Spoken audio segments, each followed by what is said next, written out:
So China is really cracking down on Hong Kong right now. Obviously, you guys know about the mass protests in 2019 because of the extradition law that was passed by China, where they could basically step in into legal cases that they want to. And so what it says here is two more Tiananmen monuments removed from Hong Kong universities. So obviously, Tiananmen Square massacre was the Chinese government, massacring, college students protesting against dictatorship. And so China works really, really hard to hide this. They censor literally everything. You can't say anything you want. If you try to criticize Xi Jinping, you're going to get locked up. Maybe you'll die. Who knows? It says two more Hong Kong universities removed on Friday public monuments to the 1989 Tiananmen protests in Beijing, following the dismantling of a sculpture commemorating victims of the crackdown at another university this week. The removals at Chinese University and Lingnan University in the global financial hub come as authorities have been clamping down under national security laws imposed by China.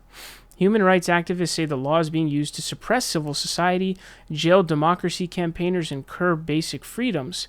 But authorities say the security laws have restored stability after mass protests in 2019. So obviously, are those things mutually exclusive? Just before dawn, a 6.4-meter tall bronze statue representing the goddess of democracy, holding a flame aloft, was removed from a public piazza at Chinese University. In a statement, university said the unauthorized statue had been taken away following an internal assessment.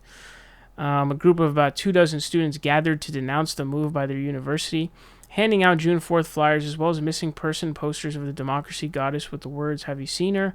Another read, "Bring her back." Others placed chrysanthemums, a traditional Chinese symbol of mourning, lit candles on the site where the statue once stood, and played the song Bloodstained Glory to remember the hundreds, perhaps thousands, killed in 1989. So, they're cracking down even further in Hong Kong, which is really, really sad to see. I mean, of course, Britain gave up Hong Kong in 1997, so it's kind of like going between two very different societies, obviously. And it's really sad to see what's going on. Obviously, China is extremely, extremely authoritarian, completely dictatorial. No free speech allowed, no freedoms whatsoever. You can't do anything that you want. Everything is controlled by the state.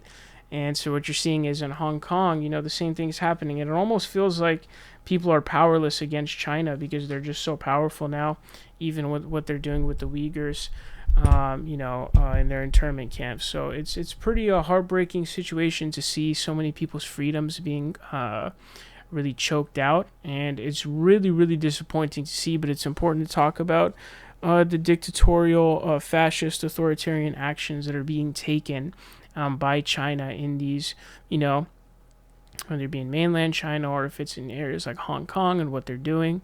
It is pretty heartbreaking because it just seems like there's nobody who's able to stop China from doing all of this stuff, which is just really sad, and your heart just breaks for people in Hong Kong and anybody who is under the unfortunate wrath of China.